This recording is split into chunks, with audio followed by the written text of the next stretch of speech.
A kind waiter helps a strange woman fall in the bathroom, only to find out she owns a restaurant chain and fall in love with him.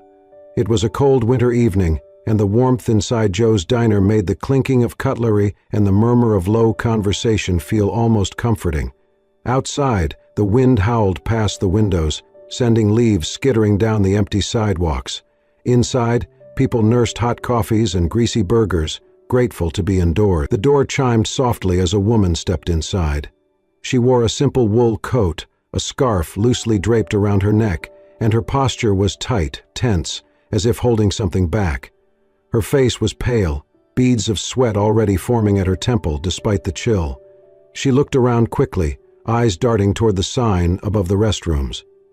No one paid her much attention, just another tired woman trying to make it through the day. She pushed the restroom door open, her hand trembling on the handle. Inside, the fluorescent lights flickered slightly as she stumbled toward the sink. Her reflection in the mirror showed a woman on the verge of collapse. Her lips were beginning to turn blue. She clutched her chest and sank to the floor, gasping, struggling to breathe. Her vision blurred. Her body convulsed as a sharp pain stabbed through her chest and back, a sudden, overwhelming sensation she recognized far too well. Clara Bennett was dying. A rare and deadly heart condition she'd kept hidden from nearly everyone, one that had threatened her life before, had struck again. She was alone, and this time she might not make it. Barely conscious, Clara stretched out a trembling hand toward the door. Her fingers scraped the cold tile as her voice cracked, just above a whisper. "Help, please." The door opened a crack. A woman entered, glanced down and froze. Clara met her eyes. "Please, help me." The woman took a step back, holding her handbag closer. "I'm sorry," she muttered. I think someone else will come," and she turned and hurried out. A moment later, two girls stepped in, their chatter dying instantly at the sight of Clara on the floor. One whispered, "Do you think she's faking it?" "I saw something like this on TikTok," the other replied. "People pretend to pass out, then rob you when you get close." They left without another word.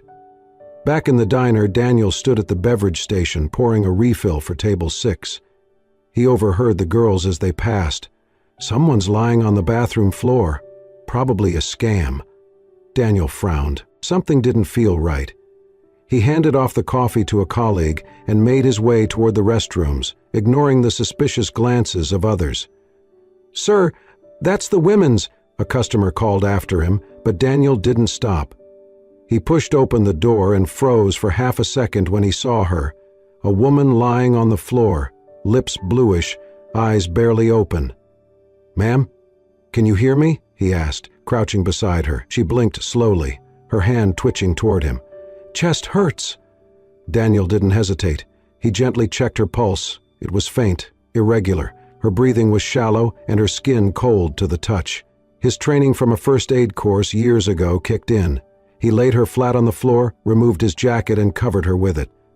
"You're going to be okay," he whispered, dialing 911. "Stay with me. Help's on the way." He spoke quickly and clearly to the dispatcher, giving the address, describing her symptoms and her condition. The operator confirmed the ambulance was en route. As he waited, he stayed beside her, counting her breaths, talking to her gently to keep her conscious. "What's your name?" he asked, even though she couldn't answer. Her fingers tightened slightly around his sleeve. "That's good. Stay with me." The sound of sirens grew louder. Daniel heard the doors open and paramedics rush in. He stood, waving them over. "In here," he shouted. They burst through, immediately assessing her condition. "Possible thoracic aortic dissection," one muttered. "We need to stabilize and transport." As they lifted Clara onto the stretcher, Daniel watched, heart pounding. He had no idea who she was. No clue that the woman he'd just saved was one of the wealthiest restaurant owners in the country. To him, she was just a person who needed help when no one else would give it. As the medics wheeled her out, Clara looked at him one last time through heavy-lidded eyes. She opened her mouth, trying to speak. A sound escaped, hoarse and broken. Daniel reached out and gently squeezed her hand. "It's okay," he said softly. "You're going to be okay." And then, without hesitation, he followed the ambulance into the night. The hospital room was quiet, dimly lit by the soft glow of monitors. The rhythmic beeping of the heart monitor served as the only soundtrack to Clara Bennett's slow return to consciousness. Her eyelids fluttered open, the ceiling spinning slightly before settling. She was alive, but just barely. Clara had lived her entire adult life in motion. Fast decisions, faster meetings, and an empire that demanded all of her. As the CEO of the Hearth, one of the fastest-growing restaurant chains in the country, Clara had been hailed as a visionary, a woman who built a culinary empire not from capital, but from compassion. At least, that was the story. In truth, the weight of her position had never been heavier. Just 6 months earlier, she discovered that someone she trusted, her second-in-command, a man she had mentored from the ground up, had been manipulating vendor contracts, siphoning money, and planning a hostile takeover. Worse, he had built alliances within her own board, using charm and quiet promises of modernization to sway support away from her. It wasn't just betrayal, it was heartbreak. She had spent years building a company that was meant to feel like family, and now that family had become a battlefield. After months of legal battles, negotiations, and near collapse, Clara had temporarily stepped down from the day-to-day operations. Publicly, it was framed as a sabbatical. Privately, it was survival. In her time away, Clara chose to go incognito. No makeup, no assistants, no name tags or titles. She visited small diners, roadside cafes, mom-and-pop shops, any place where food was served with a human touch, not brand polish. She wanted to remember what it felt like to be on the other side of the table, to see if kindness still existed in the wild, unfiltered parts of the world. She didn't expect to collapse in a bathroom stall in a low-end diner, and she certainly didn't expect the only person who would help her to be a young waiter with a worn apron, steady hands, and eyes that held no judgment, only concern. Daniel. She didn't know his name yet, but she remembered his face. He hadn't asked questions. He hadn't hesitated. In a world that had grown cynical and transactional, he had acted from pure instinct, not for recognition, not for reward, just because someone needed help. That moment, hazy as it was, had stayed with her even now as she lay in the hospital bed. She didn't know how long he'd stayed after the ambulance came. She didn't know if he'd even asked her name, but she knew the feeling he left behind, like someone had opened a door to fresh air in a room that had been sealed too long. For the first time in a long while, Clara felt something unexpected. Hope. A soft knock at the door pulled her from her thoughts. A nurse stepped in, smiling gently. "You're awake. That's a good sign." Clara nodded slowly. "How long?" "You were unconscious for a few hours after arrival. You had a thoracic aortic aneurysm, likely triggered by stress. You were lucky he found you when he did." "He?" Clara's voice was hoarse. "The waiter. He followed the ambulance, waited until we stabilized you, then left quietly. Didn't give a last name, just wanted to make sure you were okay." Clara swallowed hard. "He didn't even know who I was." The nurse tilted her head. "Maybe that's why he helped." When she was alone again, Clara stared at the ceiling, thinking. In her world, everyone had an angle. Every gesture came with a price. Even kindness had contracts. But this young man had proven her wrong in a single moment, one breath, one heartbeat, one instinctive act of courage. He didn't save Clara Bennett, CEO.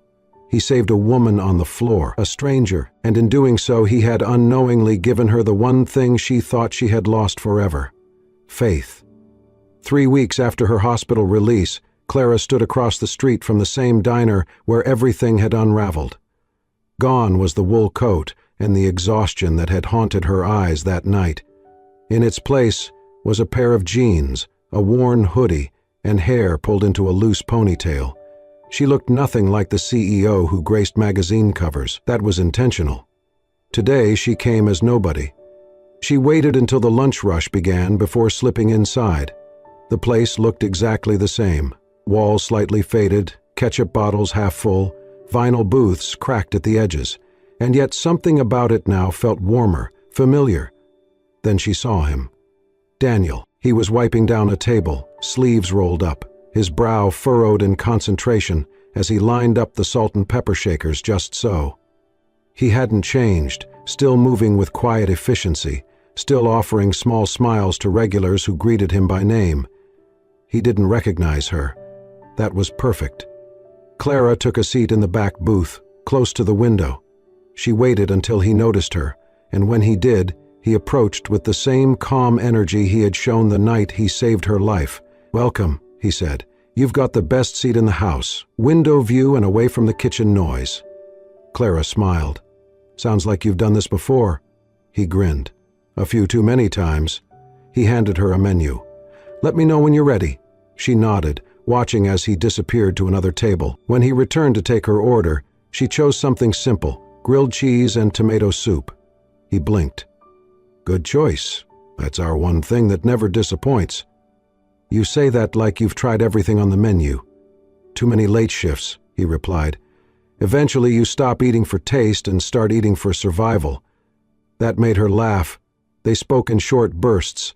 Nothing deep, nothing personal, but something in his manner, unaffected, sincere, made her want to ask more. When he brought her food, she took a deep breath. "So, what's your story?" He raised an eyebrow. "That's usually my line," she gestured around. "Most people don't stay in jobs like this unless there's a reason." Daniel shrugged, sliding into the booth across from her without asking. "Fair enough. I grew up a few towns over, took care of my mom till she passed, got a scholarship for culinary school but had to drop out when the money ran out. Been working since." Clara tilted her head. "You wanted to be a chef?" "Still do," he said quietly. "But dreams cost money. Rent costs more." She looked at him, seeing the layers beneath the uniform, the quiet intellect, the humor, the honesty.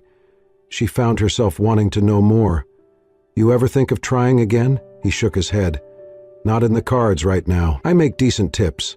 And I like being around people. Feels like I'm still part of the kitchen, even if I'm not behind the stove." There was no bitterness in his voice, just acceptance. That's what struck her most. Here was a man who had saved her life with no fanfare, a man who once dreamed big, lost his chance, and stayed kind anyway. She reached for her coffee, then paused. "Do you drink coffee after work?" Daniel blinked. "Sometimes." "Good," she said, standing. "Then you're coming with me after your shift, my treat." He laughed, a soft, surprised sound. "Just like that?" "Just like that." "Are you always this forward?" "Only with people who deserve it." When his shift ended an hour later, they walked to the small cafe around the corner. They sat near the back, cups in hand, the conversation spilling more easily now. They spoke of books and food, of the kind of music you only listen to when driving alone. They didn't talk about who they were or what they'd lost. For 2 hours they were just two people sharing warmth. And for the first time in a long while, Clara didn't feel like she had to hide or prove anything. The next few weeks passed like a quiet unfolding. Clara became a regular at the diner, not every day, but often enough that Daniel would start her coffee without asking. They laughed more, lingered longer in conversations. He still did not know who she was, and she still did not tell him. Clara hadn't planned for it to last this long. At first, she only wanted to see the man who had saved her life. Then she wanted to thank him. Then, she simply wanted to be around him. One evening, after they closed, Daniel walked her to the corner. They stood beneath the glow of the old street lamp, their breath visible in the crisp night air. "You're different," he said. She raised an eyebrow. "That's either a compliment or a warning." "I mean it in a good way," he smiled. "You listen, really listen. Most people talk just to hear themselves." Clara looked away. "Maybe I've had enough of noise." "Whatever the reason," he said softly, "I'm glad you're here." She opened her mouth to say something, something real, but the moment was broken by a voice from across the street. "Clara?" She turned instantly. A tall man in a tailored coat stood by the curb, staring at her with unmistakable recognition. His voice carried, "Clara Bennett? From the hearth? My God, I almost didn't recognize you." Daniel froze. Clara's face remained calm, but her silence said enough. The man approached. "I used to work for your marketing division, back in the early expansion days.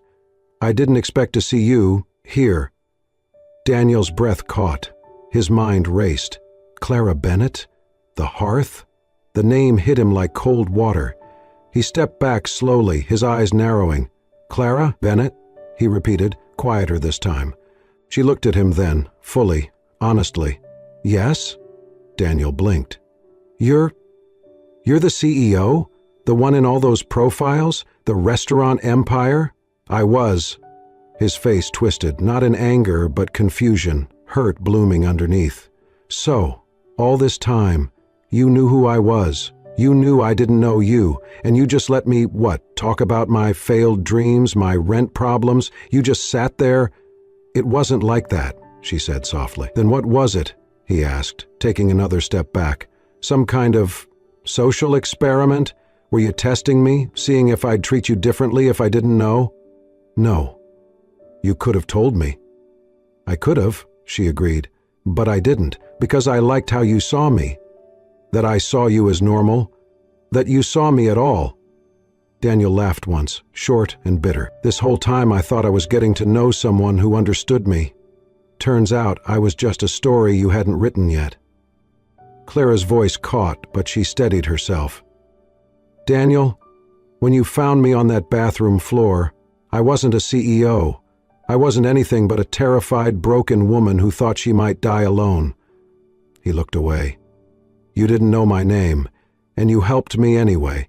That's why I came back, because you reminded me of who I was before all the noise. He said nothing.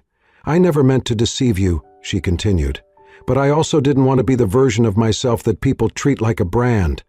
Silence stretched between them. Finally, she said, quietly, when you saved me, who I was didn't matter, but now that you know, it does, and that's what hurts the most. Daniel exhaled. I don't know what to say.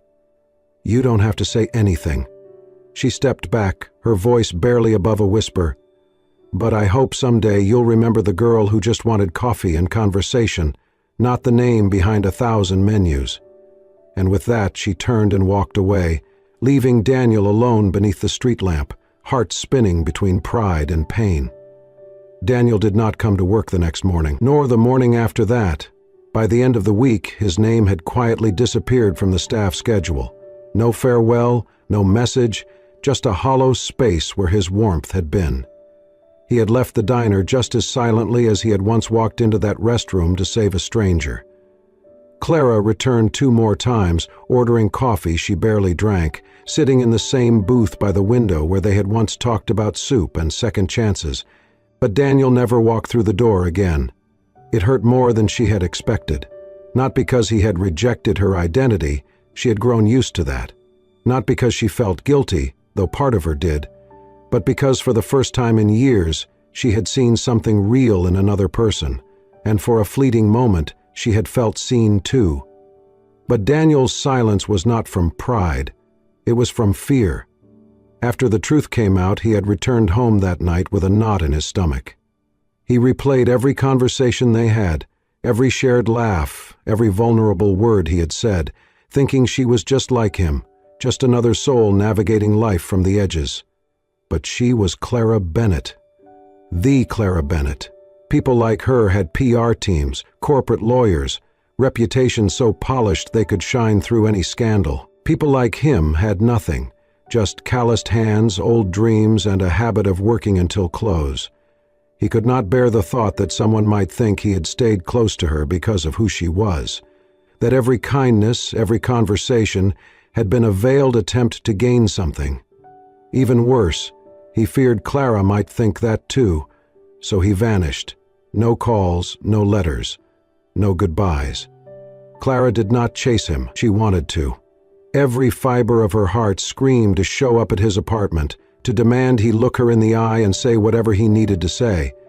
But she didn't, because she understood now, trust was not built in grand gestures. It was built in quiet choices, in space, in letting go when it hurt. Instead, she wrote a letter. Not a text, not an email, a real letter. Ink on paper, bold in twice, and left with the kind, elderly hostess at the diner. The letter was addressed to no one, but they both knew who it was for. Dear you. I never told you why I was at the diner that night. I wasn't there to spy or to play pretend. I was tired. Tired of people who spoke to my title instead of my heart.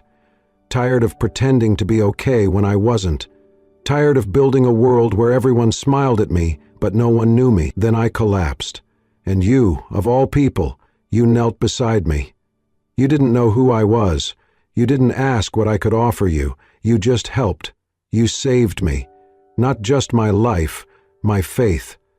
When I came back, I didn't plan to fall into your world, but your world, it felt so real, so honest. You made me laugh when I didn't remember how. You listened without performing. You spoke without agenda. And when you left, I didn't blame you. I only wish I could tell you this. You were never small, not for 1 second. You didn't need my name to have worth. You had it long before I walked in. So here's the truth. If one day you decide you want to build something, not a company, not a career, but something real, from the heart, I will still be here, holding the blueprint. Because I believe in what we started, and I believe in you. C. Daniel read the letter a week later, sitting on the steps outside his apartment. The city buzzed around him, but his world was quiet. The paper trembled slightly in his hands. It was not a plea. It was not guilt. It was permission to stop running, to stop punishing himself for believing someone could see the value in him before he had a title to prove it. He folded the letter, held it to his chest for a moment, and looked up at the sky. And for the first time in days, he allowed himself to feel what had been buried beneath the doubt. He missed her. Not because she was Clara Bennett, CEO, but because she was Clara, the woman who drank her coffee too hot, who listened with her whole face, who once said he made the best grilled cheese in town. And maybe, just maybe, she still believed in him enough for the both of them. The letter stayed in Daniel's coat pocket for 3 days. He read it once on the front steps of his building, then again at midnight with a half-finished beer beside him, a third time in the silence of the diner where he no longer worked, sitting alone at the booth by the window. Each time the words hit deeper. She had not begged, she had not blamed, she had simply believed, and in doing so, she had peeled away the layer of shame he had wrapped around himself for years. Daniel had spent too much of his life thinking he needed a title to be worth something, that without credentials, wealth, or a last name that opened doors, all he could offer the world was effort, and even that never seemed to be enough. But Clara's letter had said otherwise. She had seen him at his most ordinary, no resume, no plan, and still written him a blueprint for something real. So on a chilly Saturday morning, Daniel got up, pulled on his cleanest shirt, and boarded the bus that would take him across the city. The address wasn't fancy, a converted warehouse in a quiet neighborhood where the streets were lined with murals and hope. The outside of the building bore a hand-painted sign, "The Hearth Kitchen, come hungry, leave whole." He stepped inside. The smell hit first, warm bread, simmering garlic, something roasting in the back. Then came the voices. Laughter, a clatter of pans, and in the center of it all, Clara. She stood behind a metal counter, hair tied up in a loose bun, apron dusted with flour. She was showing a teenage boy how to properly chop an onion without crying. Her eyes sparkled as she encouraged him, nudging his elbow gently. She did not see Daniel at first. He stood there, watching her in her element, less CEO, more shepherd, and suddenly every hesitation he had melted like butter on a hot skillet. Clara finally turned, perhaps sensing his presence the way people do when something important enters the room. Their eyes met. She froze. No one else noticed, the world pause. Daniel walked slowly toward the counter. His hands were steady, his heart not so much. When he reached her, he looked down at the cutting board, picked up the spare knife lying beside it, and held it gently. "I think," he said, eyes warm but calm, "we can start with chicken soup." For a moment, neither of them breathed. Then Clara smiled, soft, real, maybe a little watery around the edges. "That's the best place to start," she whispered. He stepped beside her, rolling up his sleeves. "You still teaching people how to cook even when they pretend they already know?" "Only the stubborn ones," she said. He chuckled, setting the knife against a carrot. "Perfect. I'm an excellent student with terrible habits." She leaned slightly closer. "We'll fix that." They didn't talk about the letter. They didn't rehash what had broken them. There would be time for that later. For now, there were carrots to slice, broth to simmer, and children to feed. As they cooked together, Clara stole a glance at him, focused, careful, his hands steady and his eyes calm. She hadn't realized how much she missed the sound of his voice, the way he always filled the silence with ease, never pressure. The kitchen bustled around them, but in that small square of space where they stood shoulder to shoulder, the world felt simple again. They ladled soup into mismatched bowls, passed bread down the line, and when the last child was seated with a spoon in hand, Clara turned to Daniel. He met her gaze quietly, and this time she didn't need to ask. He was there. He had chosen to stay, not for the fame, not for the name, but for the table they would build together. One dish, one day, one shared life at a time. The sign outside was hand-painted, imperfect, and beautiful. Second spoon. Below it, in smaller letters, "Everyone deserves a second serving and a second chance." Clara and Daniel stood side by side as they watched the final brushstroke dry, the morning sun warming the pavement in front of their small, newly renovated restaurant. It was not part of any chain. It was not backed by investors or marketed with a flashy campaign. It was theirs, born from long talks over late-night coffee and quiet dreams whispered while chopping vegetables. They had spent months planning every detail. The location had once been an abandoned cafe in a forgotten corner of the city. Now it was something else entirely. A place of hope, of home, of healing. Inside, the walls were warm-toned, decorated with art made by the staff. The tables didn't match. The silverware was donated, but there was always a candle lit at each table and someone ready with a smile. Clara handled logistics, connections, and outreach. She knew how to get funding, how to negotiate rent, how to make the numbers work. But more than that, she knew how to make people feel like they mattered, even the ones who had long forgotten how that felt. Daniel was the heart of the kitchen. He ran it with the kind of quiet authority that earned respect without ever raising his voice. He taught every new hire how to make soup from scratch, how to hold a knife safely, how to season with care. He treated his staff like students, not subordinates. Their team was not a conventional one. There was Theo, a teenager who had aged out of foster care and had a habit of humming old jazz tunes while he prepped vegetables. Maria, a single mother of two, who had been denied jobs for years because of a nonviolent conviction. Louis, once a professional baker before a car accident left him with one working hand. Here, no one asked about your past. They only asked how you liked your eggs. Each employee wore an apron with their name stitched on by hand, and below that a second word of their choosing: dreamer, fighter, healer. Daniel simply read, believer. The restaurant opened its doors 5 days a week and served anyone who walked in, pay what you could, and if you could not, you ate anyway. Every shift ended with the staff sharing a meal together at the largest table near the kitchen. It wasn't just a job, it was a family. And somewhere between the morning prep and the after-hours dishwashing, between burnt toast and perfect risotto, love quietly made a home in the spaces between them. It was never grand or dramatic. It showed itself in small ways. Clara would bring Daniel his favorite tea when she saw the tired slump in his shoulders. He would make her lunch and leave a handwritten note on the napkin, quoting some cheesy line from the movies she secretly loved.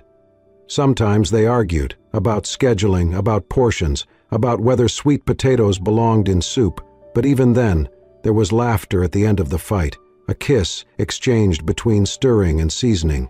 One night, after the last customer had left and the kitchen lights were dimmed, Clara leaned against the counter, watching Daniel mop the floor. He was whistling, a habit she had come to love, and his sleeves were rolled up, forearms dusted with flour. "You know," she said, "this wasn't the life I planned." He looked up, smirking. "Me neither," she smiled, "but it's better, somehow." He leaned the mop against the wall and walked over, wrapping his arms around her. "Because we built it ourselves," he said softly, "with what we had." She nodded, her cheek against his chest. "And who we are." In that moment, surrounded by the scent of bread and the hum of a refrigerator, Clara and Daniel weren't CEO and chef. They weren't survivors of betrayal or hardship. They were two people who had chosen each other. And in doing so had created something that fed more than hunger. It fed hope. One spoon at a time. 3 years later, the name Second Spoon meant something far greater than Clara or Daniel had ever imagined. 7 locations now stood across 5 states, each one unique, each one echoing the same mission: to serve meals with dignity and to hire with compassion.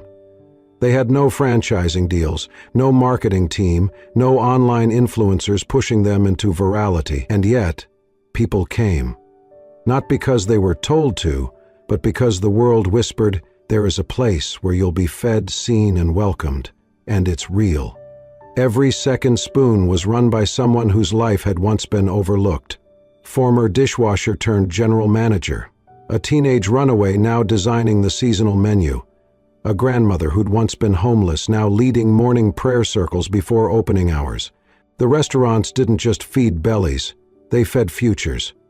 And at the heart of it all were Clara and Daniel. They never sat in an office far away. They rotated between the locations, worked the line when short-staffed, took night shifts when someone needed a break. Clara managed the numbers, the fundraising, the vision. Daniel kept the flavors honest, the staff encouraged, the stoves always warm. One quiet evening, after the last dish had been washed and the lights dimmed in the original Second Spoon, a small group gathered in the kitchen. There were no decorations, no music, just a long wooden table dusted with flour, a few candles flickering in glass jars, and a handful of people who had become family. It was Clara and Daniel's wedding. She wore a simple linen dress. He wore a white shirt with rolled sleeves and a black apron, the one with the word "believer" stitched into it. The ceremony was brief. Theo, the first teenager they had hired, officiated, with a printed script and shaking hands. Maria read a poem she had written the night before. Louis, with his one good hand, played a slow melody on a battered old keyboard. When it was time to say vows, Clara looked around at the familiar walls, the same kitchen where she had once collapsed, alone, afraid, unknown. Now filled with light, with laughter, and with the man who had knelt beside her and said, "You'll be okay." She reached for Daniel's hand and said softly, "You saved me twice, once with your hands, and again with your heart. This place, these people, this life, it's the answer to a prayer I didn't know I was asking." Daniel, eyes misty, simply replied, "You gave me a table when I thought I had no seat. I'll debate every table after this with you for the rest of our lives." When they kissed, the kitchen erupted in applause, the clatter of spoons and pans louder than any church bell. Outside, above the door of the restaurant, a new wooden sign had been hung earlier that morning. It read, "This is not a restaurant. This is a thank you." 1 year later, the sun had set on another long day of chopping, stirring, laughing, living. Inside their small apartment above the restaurant, Clara, Daniel, and a little girl named Joy sat around a modest dinner table. Joy, with soft curls and curious eyes, had been placed in their foster care a year ago. Now she was theirs, officially, endlessly, and wholeheartedly. She clutched a wooden spoon as she proudly stirred her bowl of soup, declaring, "I made this." Daniel ruffled her hair, "Best soup I've ever had." Clara passed him a piece of bread, her fingers brushing his. Their eyes met, no words, just the ease of love that had grown over time, stronger than roots. There were no cameras, no headlines, just a meal, a family, and a warmth that didn't need explanation, because some stories don't end with a spotlight. They end with dinner, and begin again the next day. Sometimes, the greatest love stories do not begin with a perfect match, but with a simple act of kindness. Daniel never asked for recognition. Clara never expected to be saved. But together they built more than just a restaurant. They built a refuge, a reminder that the world still holds gentle people, warm meals, and second chances. If this story stirred something in your heart, if it reminded you that healing can come from the most unexpected places. Subscribe to Soul-Stirring Stories for more true and tender tales that honor the quiet heroes, the simple moments, and the love that grows from them. Because sometimes all it takes is one spoon and one soul who chooses to stay. Thank you for watching. Until next time, stay kind and keep believing.